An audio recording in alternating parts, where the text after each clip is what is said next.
نبی کریم صلی اللہ علیہ وسلم کی خوبصورت دعاؤں میں سے ایک دعا ایسی ہے جو آپ صبح اور شام کے اذکار میں کیا کرتے تھے، اور خاص طور پر تہجد کے وقت بھی یہ دعا کیا کرتے تھے۔ بہت ہی خوبصورت جامع دعا ہے، میں آپ کو ترجمے کے ساتھ بتاتا ہوں۔ آپ اس دعا کو صبح اور شام پڑھیں اور تہجد کے وقت پڑھیں۔ بہت ہی جامع اور خوبصورت دعا ہے۔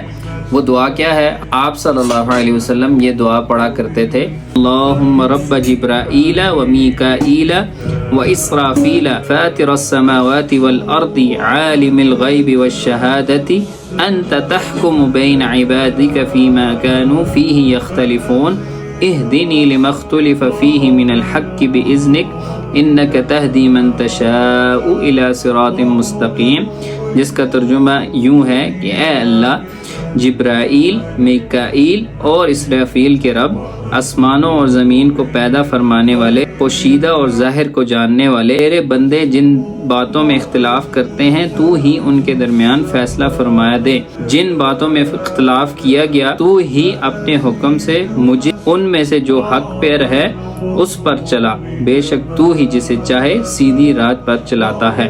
بہت ہی خوبصورت اور جامع دعا ہے ہدایت کے لیے۔ آپ ہدایت کے لیے یہ والی دعا ضرور پڑھیں، خاص طور پر صبح اور شام کے اذکار میں اور تہجد کے وقت۔ انشاءاللہ اللہ تعالیٰ آپ کو بھی ہدایت کا راستہ عطا فرمائے گا۔ جزاک اللہ خیرہ۔